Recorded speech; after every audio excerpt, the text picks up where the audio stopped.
Programa ADV Jus. Oferecimento Espaço Homo, Zezinho Alfaiate, confecção e aluguel de trajes, 3234-7544. Olá amigos, iniciando a apresentação de mais um ADV Jus TV, feito com todo carinho para você, que sempre nos acompanha aqui na TV RP Canal 9 da NET, nas redes sociais, no Face, no Instagram e também no nosso site, que é o advjus.net, já bastante conhecido. Muito obrigado pela companhia de sempre. Você vai ver no ADV Jus TV de hoje: utilidade pública, funcionamento forense no carnaval, ADV legal, ADV especial com 3 participações, agenda jurídica, vocabulário jurídico, entrevista sobre direito internacional, estante jurídica, marketing jurídico, momento divino. Tudo isso, muito mais, agora aqui no ADV Jus.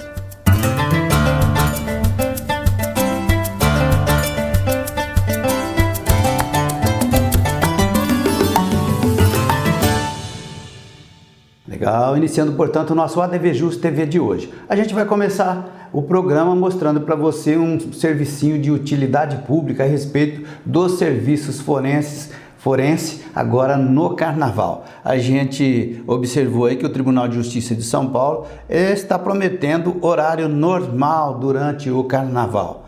Isso se dá justamente por causa do infortúnio sanitário que a gente ainda está vivendo, né? O Tribunal de Justiça de São Paulo garante o expediente normal durante o carnaval e a base de sustentação é justamente esse provimento 2593 de 2021, né? Que foi divulgado dia 2 de fevereiro, Tribunal de Justiça de São Paulo, nos dias aí, ó, 15 e 17 de fevereiro, período no qual se comemoraria, e muita gente vai comemorar, eu sei, o carnaval, né? Se você quiser mais detalhes a respeito dessa informação que estamos aqui disponibilizando, só acessar o site do Tribunal de Justiça, tjsp.jus.br, tá dado o recadinho aí, ok? O Tribunal de Justiça, portanto, tá aí com essa informação disponibilizada para você. Sequência do ADV Jus TV, muitas pessoas fazem essa indagação aqui, ó. O Brasil é o país da impunidade? Eu acho que não, né? Talvez esse tipo de medida aqui, as pessoas não têm todas as informações e emitem essa informação, ou essa opinião, né? Na verdade, o desembargador do Tribunal de Justiça do Rio Grande do Sul, ele extinguiu um processo porque os infratores atingiram a maioridade, eles tinham praticado o ato infracional, né? 8ª Câmara lá do TJ do Rio Grande do Sul, e a base para essa decisão é a súmula 605 do STJ, que diz que a apuração de responsabilidade pode ser feita enquanto não atingida a idade de 21 anos. O que eu tenho aqui para dizer é que realmente algumas decisões da justiça não são bem interpretadas, né, aí pela grande maioria da população. A gente tem que respeitar a opinião de todos, mas a justiça também deve ser respeitada. Continuando com a ADV Jus TV, agora nós vamos falar para você de ADV especial de direito ambiental. Com quem entende da matéria, nosso parceiro aqui de ADV especial, Dr. Fabrício Martins Pereira. Muito interessante, confira. Olá amigos do ADV Jus Especial. Hoje no nosso direito ambiental vamos falar um pouquinho a respeito da supremacia do direito ambiental sobre o direito de propriedade. Eu trago aqui um caso prático para que os colegas consigam visualizar, porque na verdade hoje nós não traremos um desfecho a respeito da matéria, nós traremos na verdade uma grande indagação. Se o colega for procurado para dar uma assessoria, por exemplo, na aquisição de uma propriedade imóvel rural, evidentemente o colega vai analisar todos os elementos ambientalmente protegidos, além de verificar se existe algum passivo, para poder dizer ao cliente se aquela propriedade que ele pretende adquirir possui toda a regularização ambientalmente exigida pelos órgãos ambientais. Muito bem. É fácil analisarmos quando verificamos de primeira face todos os elementos ambientalmente protegidos, preservados. Mas existem algumas situações pouco previsíveis.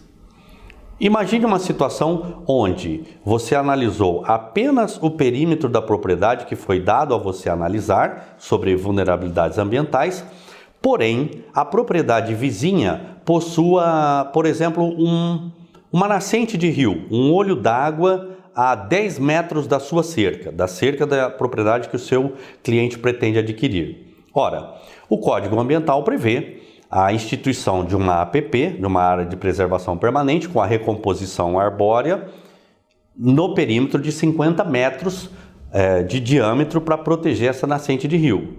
Se está a 10 metros esse olho d'água da cerca da propriedade que seu cliente pretende adquirir, veja bem que esse olho d'água não está dentro da propriedade, mas o órgão ambiental pode exigir, quando você for fazer a regularização ambiental dessa propriedade, que você obedeça esse raio de 50 metros de diâmetro desta APP. O que fazer neste caso? Este proprietário novo, seu cliente, tem a obrigação legal de compor essa mata ciliar ao entorno desta nascente de rio ou não, porque a nascente não está dentro da propriedade dela.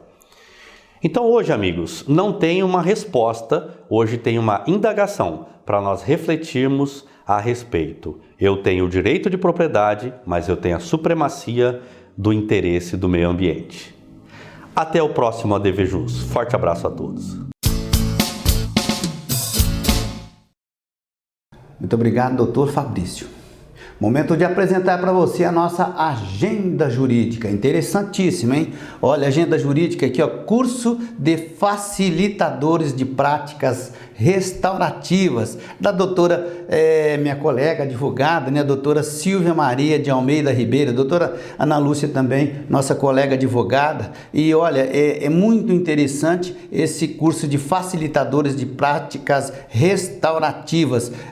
Você que se interessa, né, a carga horária de 80 horas, e é quinzenal e é aos sábados. Só acessar aqui o site, ó, Conexão Humana Links page.com.br, ok? Eu tenho certeza, se você é simpático, esse viés importantíssimo aí dentro da sociedade, só você acessar o site, faça isso.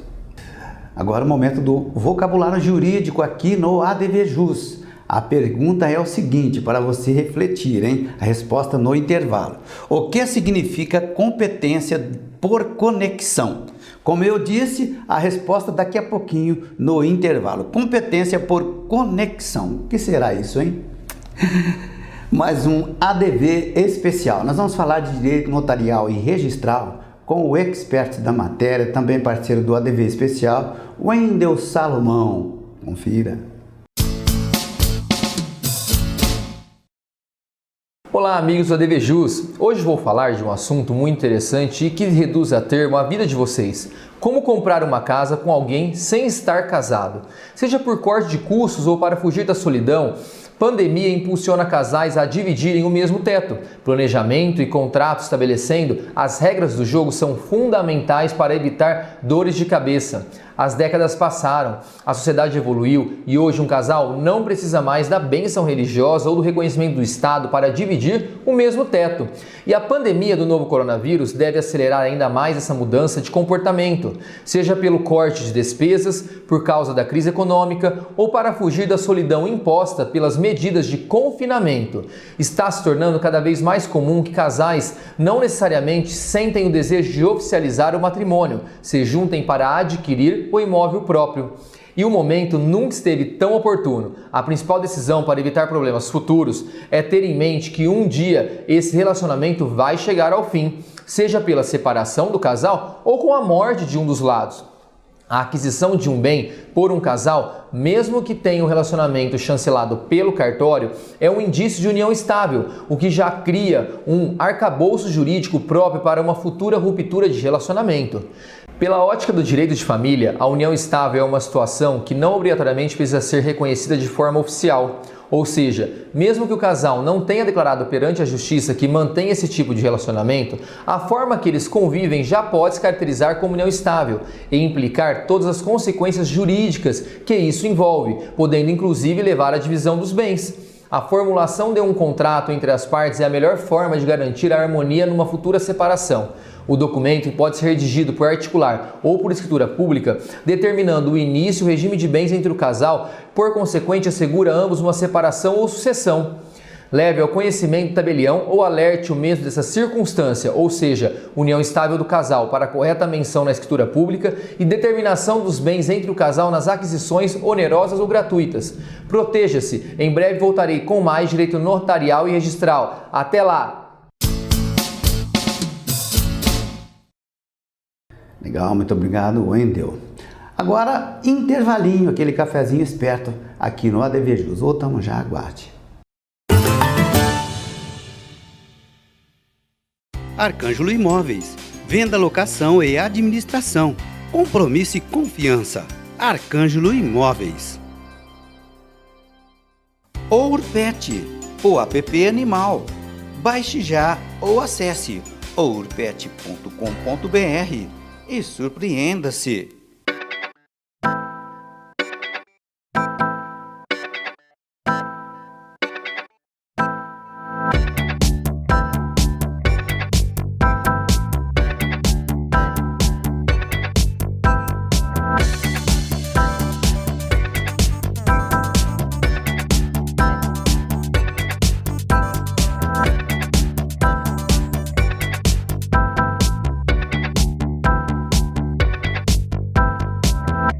O que significa competência por conexão?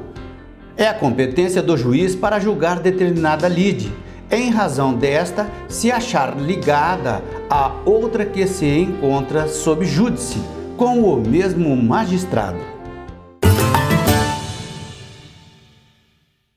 Estamos de volta com o ADV Jus TV e neste segundo bloco eu tenho certeza que você vai aí ficar ligadinho porque está muito interessante.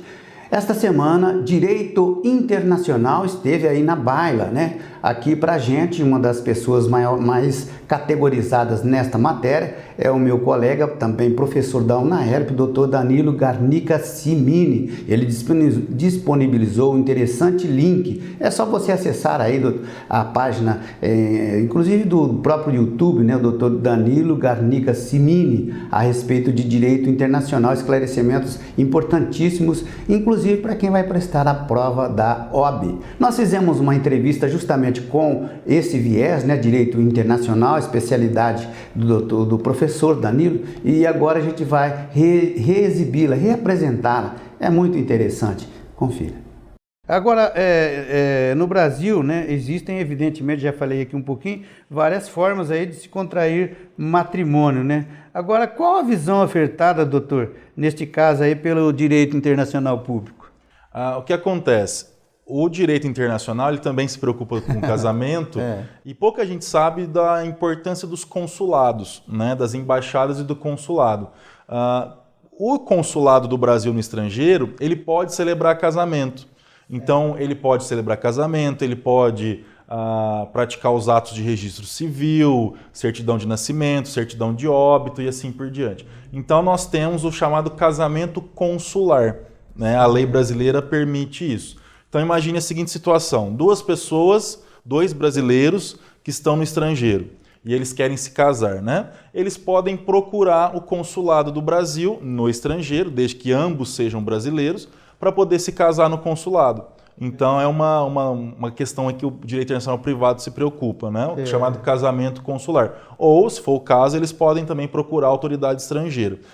De qualquer forma, é importante deixar claro que o casamento consular ele não é uma obrigação, tá? É só uma facilidade que o casal tem se ambos forem brasileiros, né? Ambos devem ser brasileiros para poder casar no consulado do Brasil no estrangeiro. Senão, nada feito. Aí tem que procurar a autoridade local mesmo. Doutor, existem países, né, que, assim, seriam interessantes, do ponto de vista aqui do nosso querido Brasil, né, que tivesse aí um tratado internacional com o Brasil. A gente sabe muito bem que tem, assim, inúmeros países que são simpáticos à nossa a nossa pátria aqui, né? Mas na sua visão, dentro do direito internacional, existem talvez algumas nações que poderiam ter tratados aqui com o Brasil e não possuem, doutor?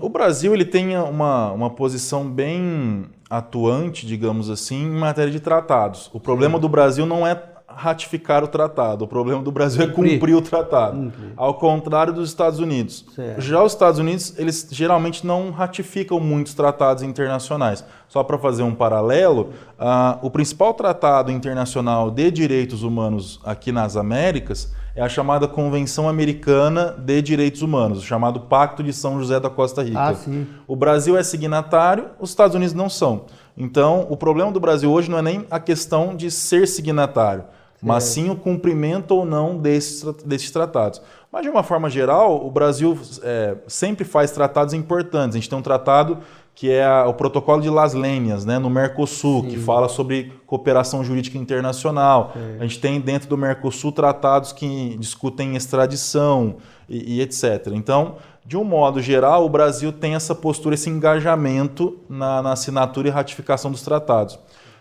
Eu não sei te dizer assim, um especificamente, porque também depende do posicionamento do outro país. A gente não pode isso aí forçar. pode mudar também, né, doutor? Dependendo do tipo da política, do representante lá que entrar, às vezes por questões ideológicas isso aí pode ou não mudar, né? Agora, existem assim, tratados, né, além de extradição, podem trazer mais, assim, quais previsibilidades, doutor? O que tem que a gente pode destacar, assim, que, olha, nós temos isso porque isso não pode, nós temos isso porque nós achamos que isso aqui é mais interessante? A gente tem hoje no direito internacional vários tratados que tratam, né, apesar do trocadilho, de vários assuntos. Então, o Brasil, como eu disse, tem essa postura de assinar e ratificar os tratados. Eu tenho tratados que falam de alimentos, da famosa pensão alimentícia. Eu tenho tratados que falam sobre cooperação jurídica internacional, carta rogatória, homologação de decisão estrangeira, etc.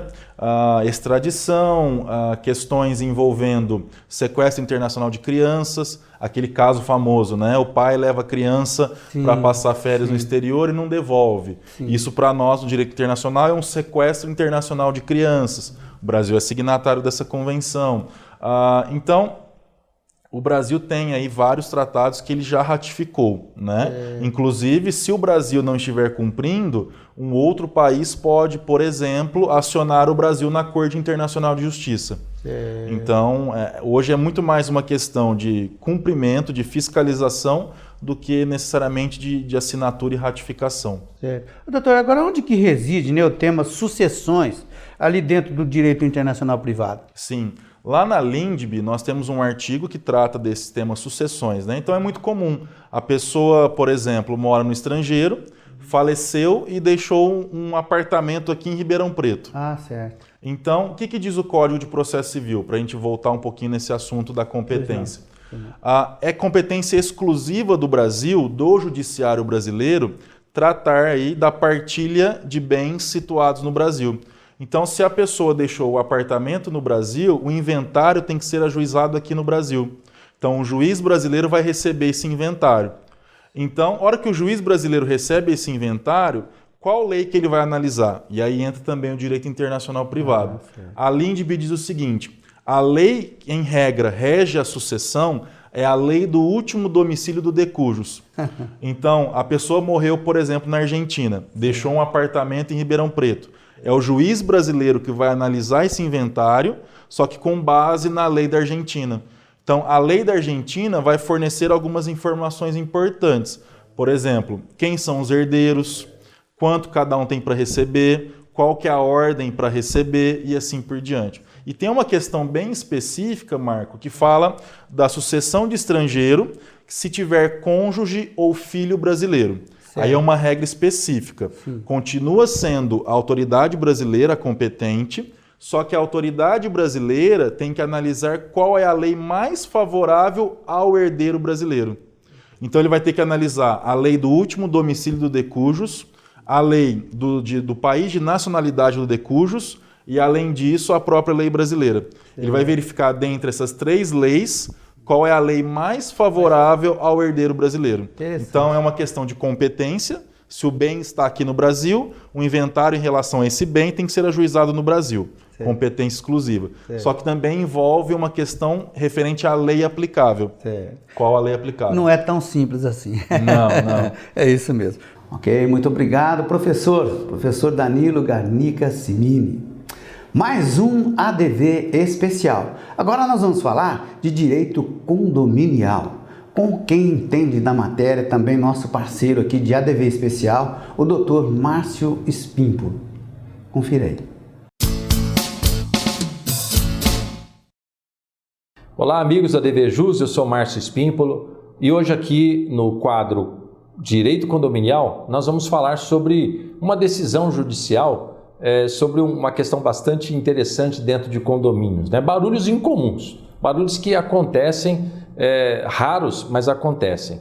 Nesse caso foi de um pai que resolveu presentear o filho com uma bateria, e o filho de 3 anos de idade, né? E aí o filho, certamente com 3 anos de idade, vai aproveitar bastante essa questão da bateria e aproveitou muito, tanto aproveitou que o vizinho acabou ficando bastante incomodado e tentou amigavelmente resolver a questão do barulho, porque era dia e noite, e aí ele teve que buscar esses acessos aí, e infelizmente ele acabou indo para o judiciário, porque amigavelmente não conseguiu resolver.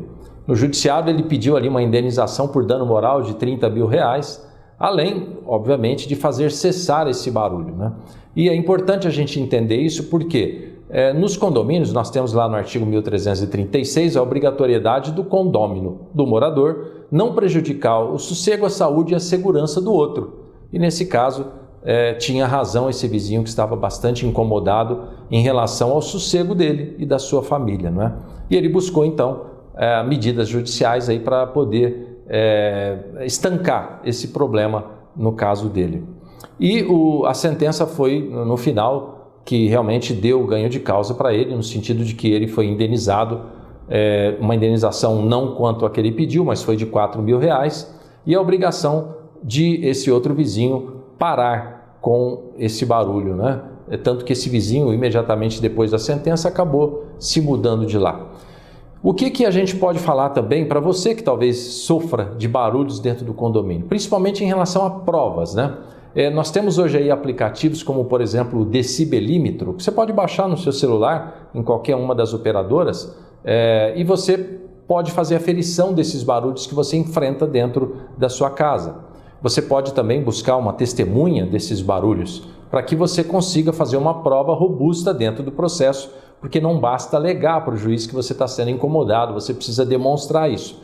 Então essa é uma das provas, né? Algumas das provas que você pode colacionar dentro do processo e pedir para que se pare o barulho ou até mesmo uma indenização.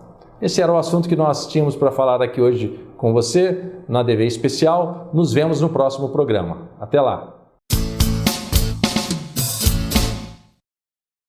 Muito obrigado, Dr. Márcio Espímpolo, especialista em direito condominial. Agora nós vamos falar para você de estante jurídica. Olha só que obra interessante para você curtir aí e quem sabe agregá-la à sua estante também. Estante jurídica do ADV Jus, confira. A estante jurídica do ADV Jus TV de hoje destaca a seguinte obra: Manual de Direito Processual Civil. Manual de Direito Processual Civil já está na 3ª edição. Autoria Gustavo Felipe Barbosa Garcia. Editora Juspodium. Mais uma obra para você retirar da estante e conferi-la.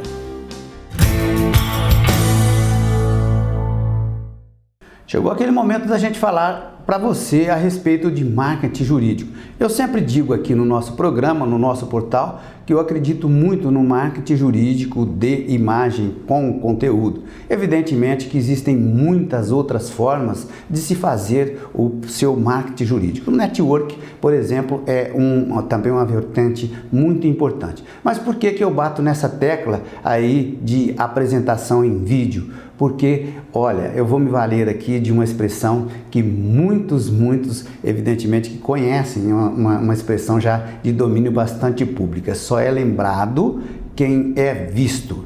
E nós comprovação, a nossa comprovação é justamente inúmeros parceiros aqui do ADV Especial são aí continuamente convidados a manifestar-se a respeito da sua matéria de domínio em outras emissoras, em outros veículos de comunicação. A prova está aí nos nossos colegas aí do ADV Especial fazendo sucesso aí no marketing jurídico. Pense nisso, venha para o ADV Especial, tenho certeza que vai fazer muito bem aí para a sua atividade advocatícia, de uma forma legal, de uma forma dentro da lei, como prevê o nosso estatuto. Disponibilizamos para vocês não só o nosso Face, nossas redes sociais,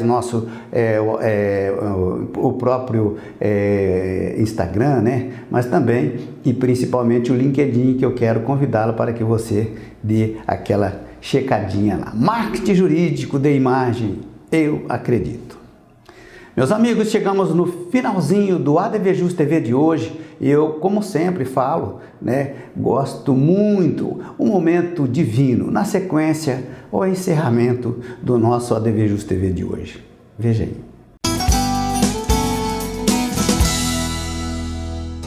Vinho Pinot Grigio, cor amarelo translúcido e o seu olfato é agradável e delicioso, com um destaque maior nas frutas cítricas, como toranja e notas balsâmicas e de sálvia.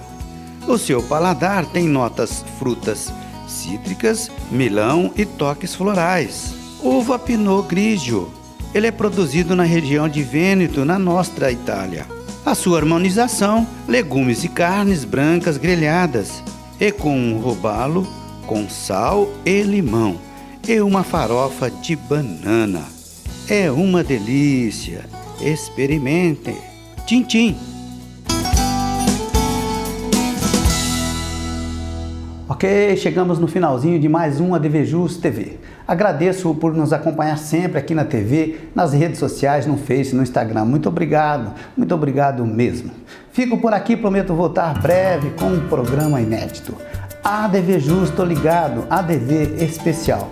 Venha fazer parte você também. Um forte abraço. Até o próximo.